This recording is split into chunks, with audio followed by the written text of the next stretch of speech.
Muito bem, muito bem. Graça e paz a todos. Nós estamos dando sequência na nossa série de comentários sobre as cartas de Paulo. Nós já fizemos o comentário da carta aos Filipenses e da carta aos Gálatas. E nessa oportunidade nós vamos falar sobre as cartas de Colossenses e Filemon, porque entendo eu que elas foram entregues pela mesma pessoa que nós vamos estar mostrando no mesmo momento. Foram escritas na mesma ocasião. Tudo isso nós vamos falar como pano de fundo desse comentário.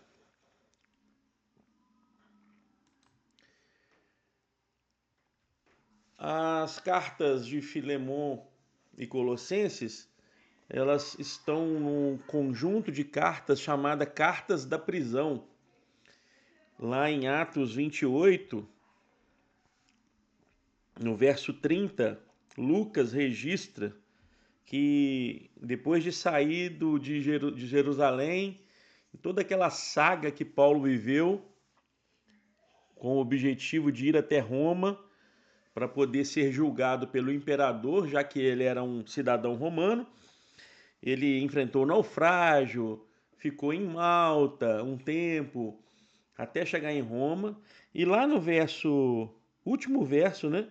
Os dois últimos versos de Atos, Lucas registrou assim: por 2 anos inteiros, Paulo permaneceu na casa que havia alugado e recebia todos os que iam vê-lo. Pregava o reino de Deus e ensinava a respeito do Senhor Jesus Cristo abertamente, sem impedimento algum. Esse é o pano de fundo desse momento histórico da vida do apóstolo Paulo, onde ele ficou preso de forma domiciliar, aguardando seu julgamento. E o que nós chamamos de cartas da prisão, elas foram produzidas nesse período, que está registrado aqui por Lucas. E Colossenses, a carta aos Colossenses e a carta a Filemon, né, uma das cartas, duas dessas cartas, né, além disso, Efésios e Filipenses também, essas duas cartas foram escritas nesse momento. É muito interessante, por que nós pensamos em falar dessas duas cartas juntas? Porque nós conseguimos perceber no contexto interno, né, dessas cartas que Filemon era a pessoa da qual cedia a sua casa para a igreja dos Colossenses. Nós conseguimos perceber isso, né, dentro da carta a Filemon. Paulo diz na sua apresentação a Filemon, né, a igreja que se reúne com você na sua casa. Então, possivelmente, a igreja dos Colossenses, ela usava a casa de Filemon como local de culto, de reuniões.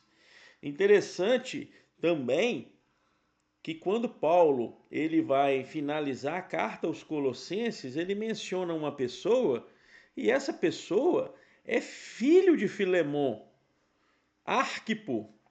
E possivelmente Arquipo era um dos presbíteros desta igreja.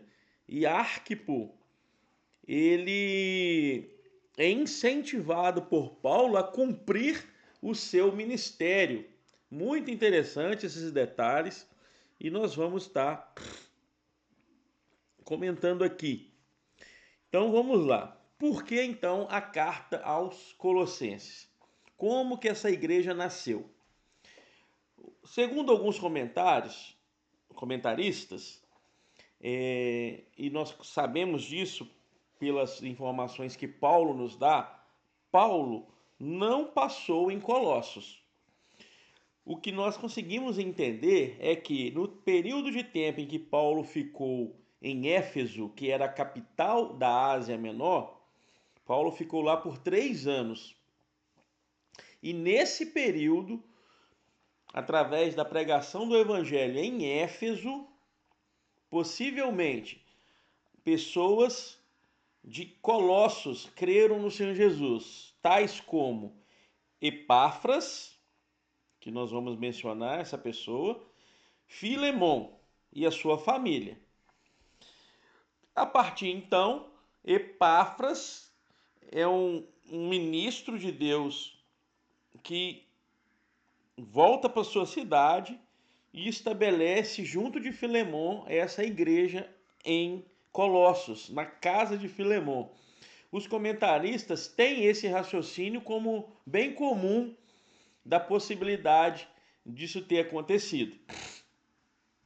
E qual foi o ponto de partida de Paulo ter escrito a carta aos Colossenses? Paulo preso, né? Como disse Lucas, ele recebia pessoas ali naquela casa alugada por ele.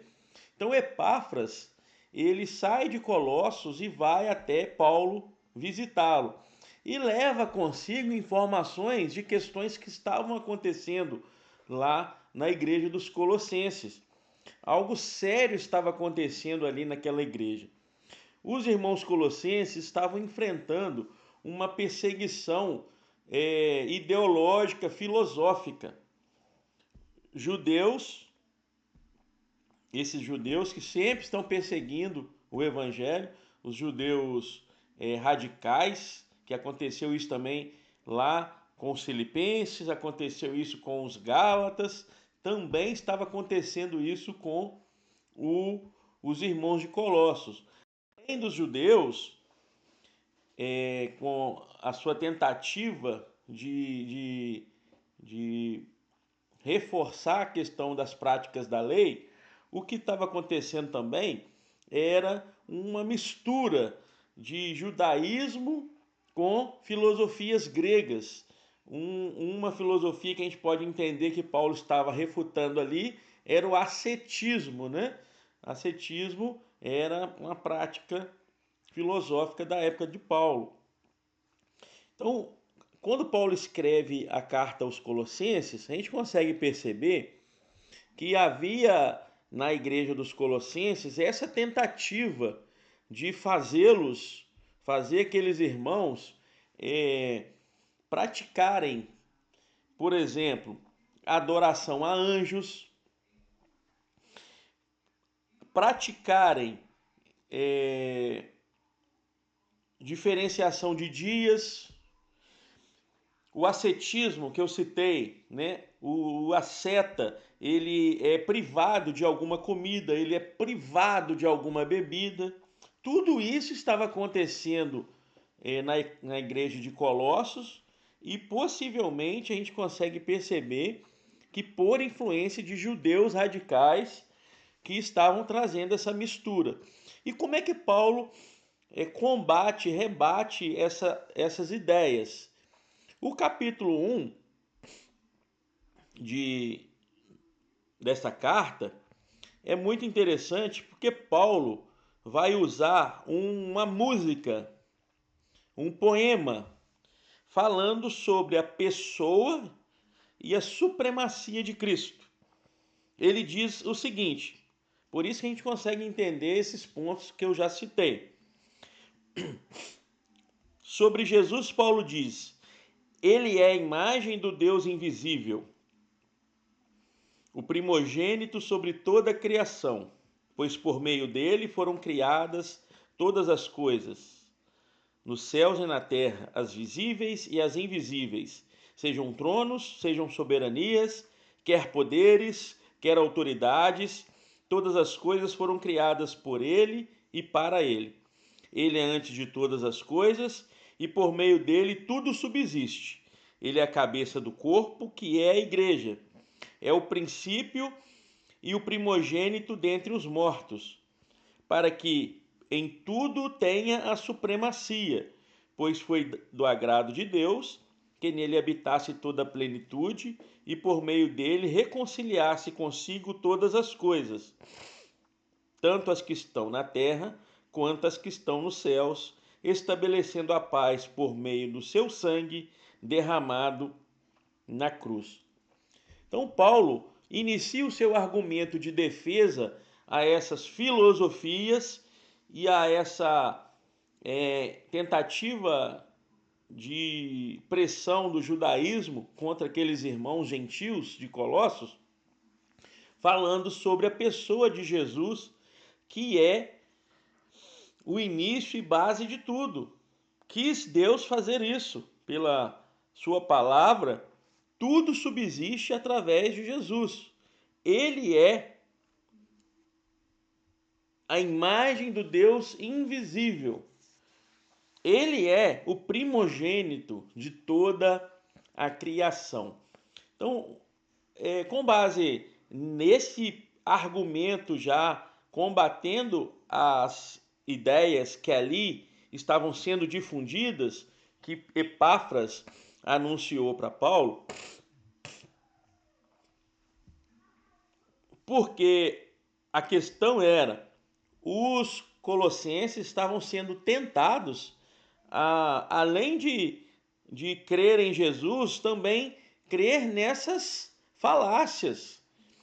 Isso fazia com que aqueles homens judeus tivessem poder de influência na vida daqueles irmãos, através desses falsos ensinos heréticos. Olha como é que Paulo continua. Antes vocês estavam separados de Deus e eram inimigos dele por causa da disposição interior e do mau procedimento de vocês. Contudo, agora ele os reconciliou pelo seu corpo físico. Essa questão que eu vejo aqui, Paulo está combatendo a ideia, dos epicureus e estoicos de que Jesus ele era somente ele só tinha matéria espiritual, ele não tinha mais a matéria física, ele não tinha matéria física.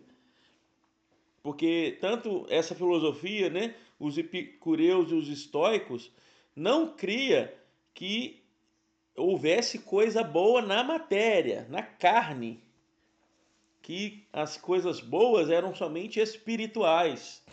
E Paulo vai aqui mostrar que tudo que Jesus fez, ele fez enquanto homem, na carne. Ele morreu, ele se deu por nós. E a esperança que os colossenses creram foi nesse Jesus que morreu como homem. É interessante o argumento de Paulo, e a gente consegue perceber que isso estava causando uma confusão no meio dos irmãos de Colossos. Paulo também vai falar o seguinte: aqueles irmãos estavam, por conta dessa influência dos judeus, eles estavam sendo levados a um aprisionamento de mente. Isso ele vai falar no capítulo 2, porque mais uma vez esses judeus radicais estavam querendo influenciar esses irmãos gentios à prática das obras da lei, que eram a circuncisão, a guarda do sábado e a dieta dos judeus. E a gente consegue perceber isso no capítulo 2 da carta aos Colossenses. Olha, verso 8. Tenham cuidado para que ninguém os escravize por meio de filosofias inúteis e enganosas, que se fundamentam nas tradições humanas e nos princípios elementares deste mundo, mas não em Cristo, pois toda a plenitude da divindade habita corporalmente em Cristo, e vocês estão plenos nele, que é a cabeça de todo o poder e autoridade. Por ele vocês também foram circuncidados, não com uma circuncisão feita por mãos humanas, mas com a circuncisão feita por Cristo, que é o despojar do corpo da carne. Isso aconteceu quando vocês foram sepultados com ele no batismo, e com ele foram ressuscitados pela fé no poder de Deus, que o ressuscitou dentre os mortos. Olha o argumento de Paulo combatendo essa influência dos judeus radicais que queriam impor aos irmãos colossenses, gentios, novos na fé, de que além de crer em Jesus, de ter a fé em Jesus, eles também deveriam praticar as obras da lei: circuncisão, guarda do sábado e a dieta religiosa, que a gente vai ver isso só no capítulo 3.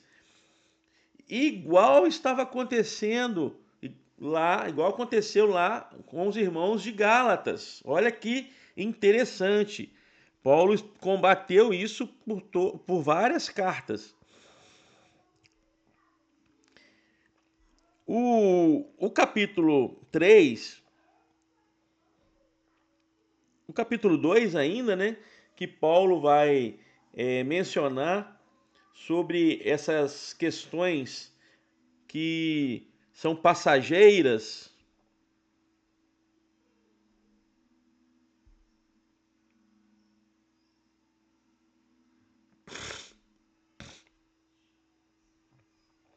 Mas que tentam enganar aqueles que têm pouco conhecimento, que era o caso dos irmãos de Colossos, eram irmãos novos na fé, estavam sendo influenciados por esses homens, e Paulo vai dizer o seguinte lá no verso 18 do capítulo 2: não permitam que ninguém que tenha prazer em uma falsa humildade e na adoração de anjos os impeça de alcançar o prêmio. Tal pessoa conta detalhadamente as suas visões e a mente carnal dela a torna orgulhosa. Olha só, esses judeus radicais, além da questão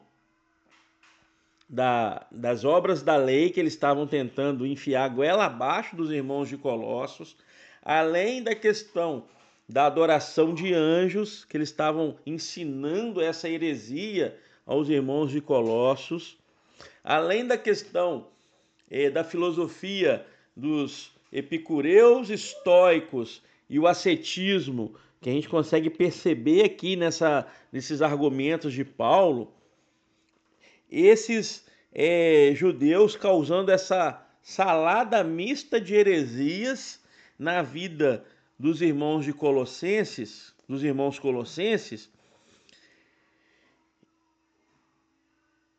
tudo isso para causar confusão na vida daqueles irmãos. E Paulo vai mostrar aos irmãos o fundamento da fé que eles creram através da pessoa de Epáfras. A gente vai ver no finalzinho aqui que o argumento é esse: Epáfras foi quem foi um ministro de Deus naquela região. Mas para que aqueles irmãos permanecessem firmes, né, através da fé que eles creram em Jesus, Paulo vai argumentar nos capítulos 3 e 4 que a vida cristã ela deve ser pautada com a nossa mente fixa em Cristo. Olha como é que ele inicia o capítulo 3. Portanto, sempre esse portanto é uma conclusão de algo que ele disse antes. Primeiro ele combateu as heresias que estavam acontecendo ali em Colossos, né? Ele deu o fundamento que é a pessoa de Jesus, que é suprema e é a base de tudo, combateu as heresias. Portanto, a conclusão que Paulo dá agora, que seria a base para que eles continuassem firmes, é eles permanecerem com suas mentes focadas em Cristo. Pensem nas coisas lá do alto. assim deveria ser a vida daqueles irmãos colossenses.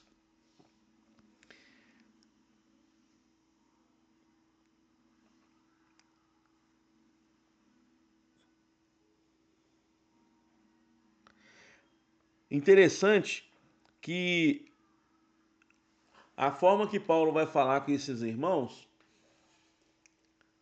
já que eles estavam sendo influenciados por essas heresias dos judeus radicais e essas filosofias gregas, essa miscelânea, né, de heresias, Paulo vai fundamentar que a vida deles deveria estar firmada em Cristo, pois a vida deles estava escondida em Cristo. E o que era importante para que eles fizessem? Vencer as obras da carne. Verso 5 do capítulo 3. Portanto, façam morrer tudo que pertence à natureza terrena de vocês. Irmãos, tudo isso, todas essas influências que vocês estão enfrentando, isso é sério. Eu dei aqui a instrução para vocês, só que o mais importante é vocês vencerem a carne de vocês. É ela, né? O nosso inimigo interno é que é mais poderoso. Ele que pode nos afastar mesmo de Cristo. Então ele vai falar dessa maneira, assim entendo aqui nesse texto, e ele usa uma expressão: façam morrer. É muito interessante, ó. Façam morrer tudo que pertence à carne de vocês. Tem algumas versões que falam mortificai. Essa instrução, mortificai ou façam morrer, lá no verso 5, ela está em conjunto com o verso 10. Depois de fazer morrer tudo que pertence à carne, nós, como servo de Deus, devemos nos revestir do Espírito, revestir do novo. Olha só como que Paulo argumenta aqui de forma muito interessante. Primeiro, no capítulo 1 e 2, ele combatendo as questões de heresias dos judeus radicais e filosofias gregas que estavam sendo introduzidas ali, causando confusão. Mas no capítulo 3, Paulo vai mostrar o que é fundamental, o que é base, o que realmente prejudica a vida do crente, a vida do salvo, que são as obras da carne. E nós precisamos fazer morrer as obras da carne e nos revestir do novo homem. Quando vivemos dessa forma, Paulo vai dizer que nós precisamos ter uma caminhada em conjunto, em comunidade, e ele vai falar isso no verso 12. Olha só: portanto, como escolhidos de Deus, santos e amados, vistam-se de profunda compaixão. Paulo aqui agora está falando da comunidade. De profunda compaixão, bondade, humildade, mansidão e paciência. Suportem uns aos outros. Perdoem as queixas que tiverem uns contra os outros. Perdoem, como o Senhor os perdoou. Sobre todas essas coisas, porém, vistam-se do amor, que é o elo perfeito. A paz de Cristo deve ser o juiz no coração de vocês, visto que foram chamados para viver em paz, como membros de um só corpo. Sejam agradecidos, que a palavra de Cristo habite plenamente em vocês. Ensinem e aconselhem uns aos outros com toda a sabedoria, cantem salmos, hinos e cânticos espirituais a Deus com gratidão no coração. Então, essas instruções agora de fazer morrer as vontades da carne, revestir do novo homem através da ação do Espírito Santo, as práticas espirituais que fazem com que a comunidade cresça, fazem com que venha o amadurecimento na vida do servo de Deus, deve ser vivida diariamente através do elo que aqui Paulo diz que é o amor.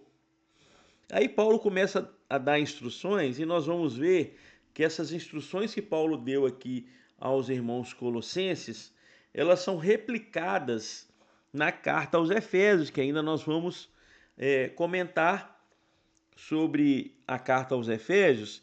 E quando formos comentar, nós vamos voltar nesse ponto aqui aos Colossenses, porque Paulo praticamente faz um Ctrl+C, Ctrl+V nesse tópico aqui, quando ele dá instruções de como deve ser a vida do servo de Deus, concernente à sua família, concernente ao seu trabalho, concernente às pessoas que ele convive. É muito interessante isso aqui. E o final da carta, nós temos informações interessantes aqui no final dessa carta. A cidade de Colossos, ela pertencia a uma região que tinha 3 principais cidades: Colossos, Hierápolis e Laodiceia. E a carta que Paulo escreveu aos irmãos colossenses é muito interessante. Paulo instrui os irmãos para que essa mesma carta fosse lida nas igrejas nessas 3 cidades. É interessante isso aqui.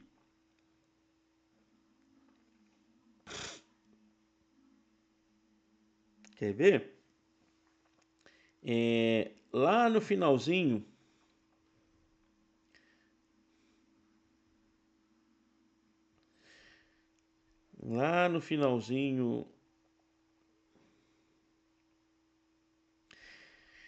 da carta, no capítulo 4, verso 16, olha só.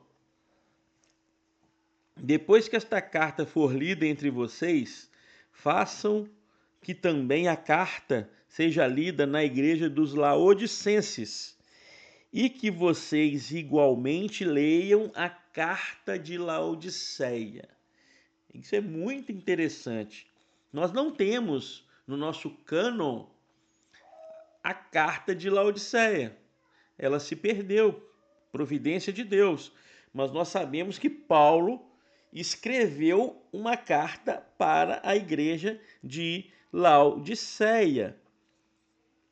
E sobre o que eu disse sobre a cidade de Hierápolis, que ali aquela região era um conjunto de 3 cidades, chamada cidades termais, né? Ali tinha água termais, né? Água quente. Verso 13, a respeito dele, no caso, quem é esse ele? Epáfras. A respeito dele dou testemunho de que se esforça muito por vocês e pelos que estão em Laodiceia e em Hierápolis. Esse conjunto de 3 cidades termais da região da Ásia, ali perto de Éfeso, era onde estava a cidade de Colossos, e aqueles irmãos, pelo que dá a entender aqui, havia ali uma união entre aquelas comunidades, né? Tanto que a carta de Colossenses era para ser lida lá na cidade de Laodiceia, e a carta que foi enviada para a cidade, a igreja de Laodiceia, era para ser lida lá com os irmãos de Colossos. E no capítulo 4, Paulo apresenta algumas pessoas aqui interessantes. Que pessoas são essas? A pessoa de Tíquico, que é a pessoa que estava sendo enviada por Paulo para entregar a carta. Esse nome não aparece lá na carta a Filemon. Mas o pano de fundo aqui, olha só, Tíquico irmão amado, servo fiel e colaborador no serviço do Senhor, informará vocês de todas as coisas a meu respeito. Enviei-o a vocês por esta mesma razão, que saibam como estamos e para que ele os encoraje. Então, Tíquico era o portador da carta, né? Era o office boy de Paulo aqui, né? Brincadeira, que estaria levando a carta e as informações necessárias.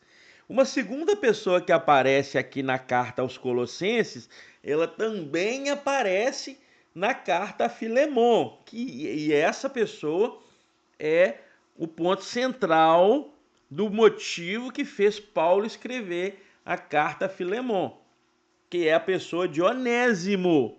Quem era esse Onésimo? Onésimo era um escravo de Filemon que havia fugido e, pela providência de Deus, se encontrou com Paulo em Roma, creu no Evangelho, teve a sua vida transformada, teve o discipulado do apóstolo Paulo. Agora, eu não sei por qual período, Paulo agora o estava devolvendo para Filemon. E aqui Paulo continua, na carta aos Colossenses. Além de Tíquico, ele irá com Onésimo. Olha só, Onésimo já tinha passado por um discipulado. E olha as expressões que Paulo fala de Onésimo: fiel e amado irmão, que é um de vocês. Eles irão contar tudo o que está acontecendo aqui. Olha que interessante, que interessante. Nós vamos ainda falar um pouco mais de Onésimo. Outra pessoa que aparece aqui na carta aos Colossenses, Aristarco, meu companheiro de prisão, envia saudações, bem como Marcos, primo de Barnabé. Vocês receberam instruções a respeito de Marcos, e se ele for visitar vocês, recebam-no. Jesus, chamado Justo, também envia saudações. Estes são os únicos da circuncisão. Olha só, que interessante isso aqui. Paulo era judeu circunciso. Ele era um ministro aos gentios. E dos judeus que haviam crido, somente esses que batalhavam com Paulo pelo mesmo objetivo, que era pregar o evangelho aos gentios. No caso aqui, João Marcos, né, o Barnabé havia sido companheiro, esse Jesus chamado Justo, que era judeu também, circuncidado, mas participava das campanhas missionárias do apóstolo Paulo. Muito interessante isso aqui. Epáfras, que foi a pessoa usada por Deus para pregar o evangelho ali naquela região, está sendo recomendado aqui também por Paulo. Paulo também cita a pessoa de Lucas, o médico amado, e Demas. Demas, nós vamos ver numa outra carta que, infelizmente, Demas abandonou Paulo. Lá na segunda carta de Paulo a Timóteo, Demas vai aparecer de forma negativa. Alguém que abandonou o ministério por questões pessoais. Muito interessante. Vamos, então, pensar no contexto da carta a Filemon. Então, nós sabemos que quando Paulo escreve a carta aos Colossenses, Paulo está enviando através de Tíquico, junto com Tíquico, Onésimo. Onésimo, já disse, era um escravo que havia fugido da casa de Filemon, né? Só recordando, no tempo do Império Romano, uma pessoa que era rica, ela possuía escravos. Isso fazia parte da política romana, da cultura romana. Onésimo fugiu. Ele pertencia a Filemon, ele era uma propriedade de Filemon, Mas Onésimo, segundo a providência de Deus, ele creu no Evangelho, teve a sua vida transformada. E agora Paulo escreve uma carta para Filemon, o dono de Onésimo, a quem Paulo conhecia, a quem Paulo sabia que havia uma igreja na sua casa através da vida de Epáfras. É muito interessante esses detalhes nesses dois textos. Paulo conhecia a pessoa de Filemon, conhecia a sua esposa, conhecia o seu filho, sabia que aquela família era uma bênção no reino de Deus, porque abria a sua casa para receber os irmãos. Então Paulo escreve essa carta. E essa carta, irmãos, é linda, porque ela fala de perdão. Alguém que estava sendo convidado, que estava sendo oferecido a essa pessoa exercer o perdão depois de uma traição, que no caso Onésimo havia traído a confiança de Filemon, ele fugiu, sendo propriedade de Filemon. E Paulo aqui vai usar alguns argumentos que são muito fortes. É interessante aqui. Paulo vai falar que ele era, um ministro de Deus. Ele estava preso por conta da pregação do evangelho.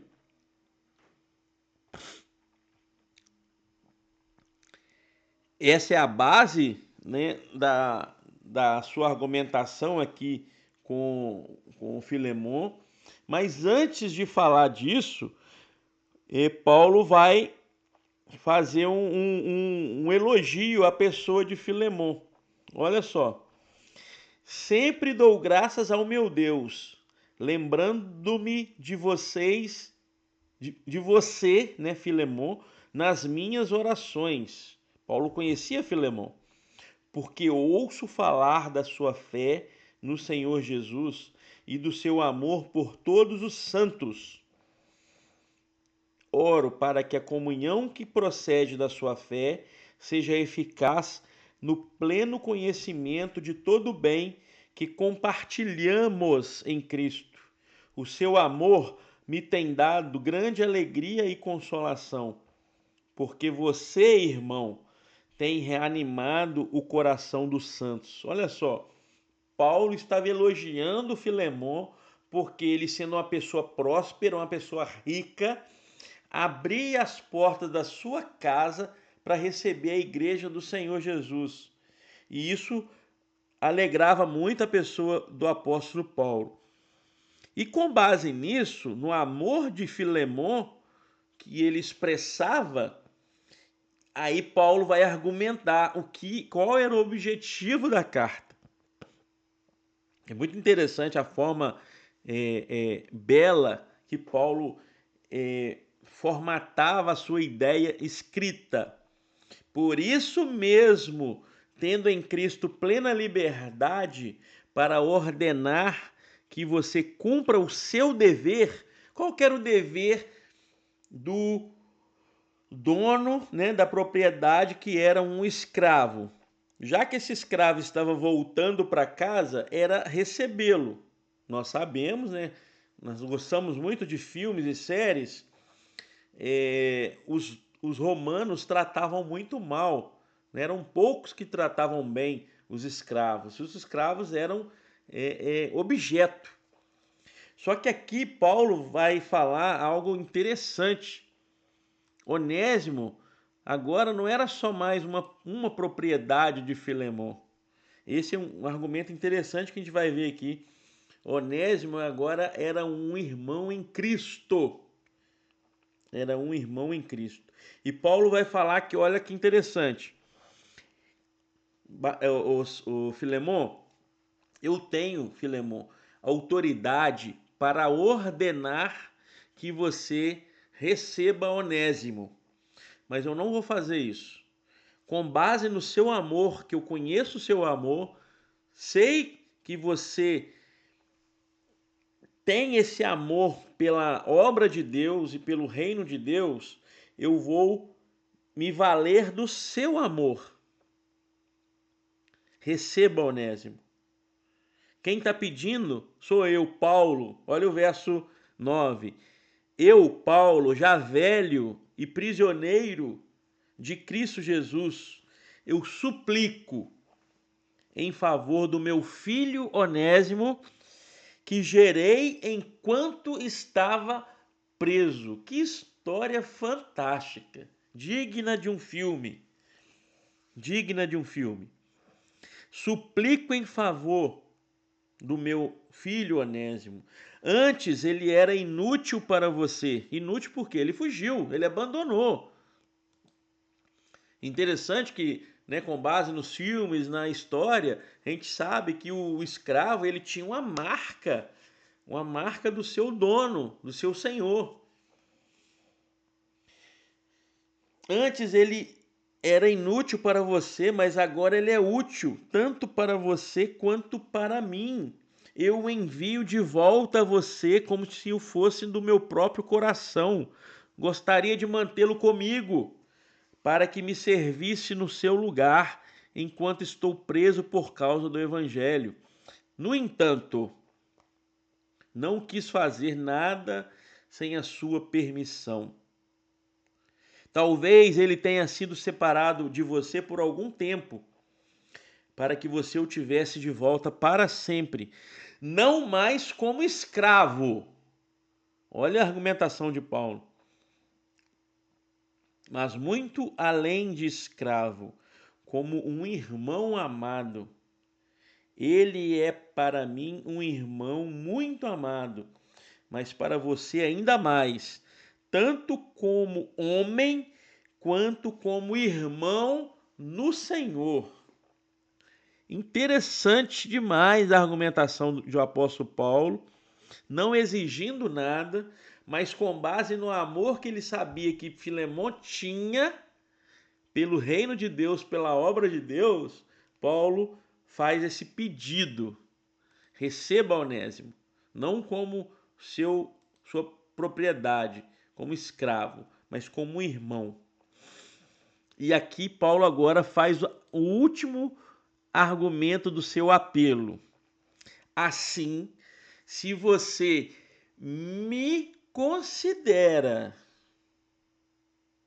olha só, assim, se você me considera um companheiro, receba como se estivesse recebendo a mim. Se ele o prejudicou em alguma coisa, ponha na minha conta. Este é o poder que o Evangelho tem de transformar as vidas. Onésimo saiu fugido da casa do seu senhor, Filemon. Sabemos pela história que um escravo, quando ele fugia e ele era capturado, ele sofria diversos açoites, né? Ele era preso, como ele foi preso, sofria açoite e ele era devolvido para o seu senhor, e quando chegava em casa, né, o pau cantava. Essa era a prática comum de Roma. Mas aqui, por causa do poder do evangelho, Onésimo não estava voltando para casa como um escravo apenas. Agora ele era irmão em Cristo Jesus, uma pessoa que já tinha provado que era digna de respeito, e era digna de confiança, era uma pessoa agora útil, e por isso Paulo faz essa argumentação fantástica, se colocando à frente de Onésimo para que Filemon recebesse esse rapaz na sua casa, agora não como um escravo, mas como um irmão. E Paulo continua a sua argumentação interessantíssima, verso 21. Confiante na sua obediência, Filemon, escrevo, sabendo que fará ainda mais do que peço. Além disso, olha só, além disso, prepare-me um aposento, pois espero ser restituído a vocês em resposta às suas orações. Esta carta, ela é um, um manual de como haver perdão no seio da igreja, de como haver perdão nos relacionamentos. Porque alguém que tenha errado e confessa o seu erro, é necessário agir com perdão a essa pessoa. E foi isso que nós acreditamos que Onésimo recebeu da pessoa de Filemon, porque com base no texto de Colossenses, Onésimo foi junto de Tíquico que entregou a carta. Olha só que interessante. Então, aqui no finalzinho da carta aparecem as mesmas pessoas citadas na carta aos Colossenses: Epáfras, Aristarco, Marcos, Demas e Lucas. Só que lá no início da carta, assim também como na carta aos Colossenses, aparece a pessoa de Arquipo, que dá a entender que ser o filho de Filemon e um presbítero lá na igreja dos Colossenses, porque Paulo coloca assim, ó: a você, Filemon, nosso amado cooperador, a irmã Áfia, possivelmente esposa de Filemon, a Arquipo, nosso companheiro de lutas. Essa expressão aqui, alguns comentaristas dizem que Arquipo possivelmente era um presbítero lá na igreja dos Colossenses. E Arquipo, na carta aos Colossenses, é instruído